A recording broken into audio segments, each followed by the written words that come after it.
আসসালামু আলাইকুম প্রিয় বন্ধুগণ, আপনারা কেমন আছেন?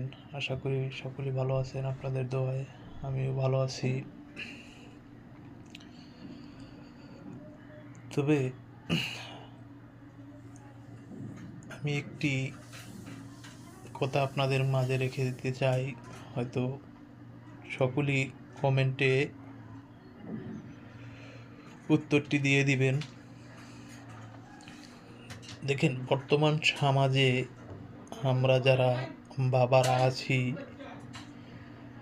একটি মেয়ে ছেলে বিবাহ বন্ধন আবদ্ধ করতে গেলে, তাদের দাম্পত্য জীবনটা হিসাব করতে গেলে, আমরা একটি ছেলে দেখতে গেলে ছেলেটার স্বয়ং সম্পূর্ণ অ্যাডজাস্ট খুঁজি।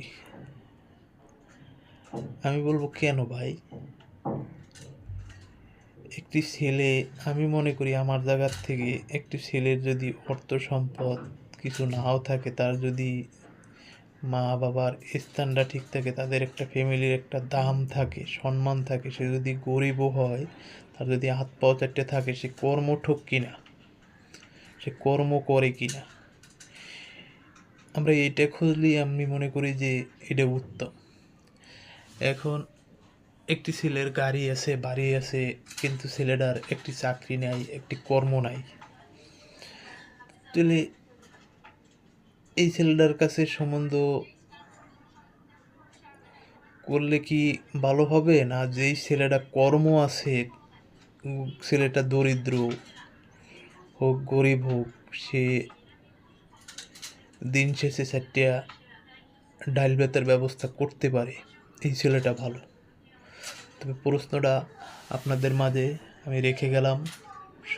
সকলেই যদি ভালো লেগে থাকে, কমেন্টে উত্তরটি দিয়ে দিবেন। সবাই ভালো থাকবেন, সুস্থ থাকবেন।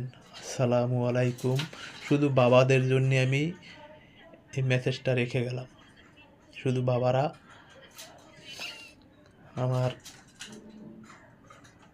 ভিডিওটা দেখার পরে মন্তব্যটা আমাদের কমেন্ট বক্সে দিয়ে যাবেন, এবং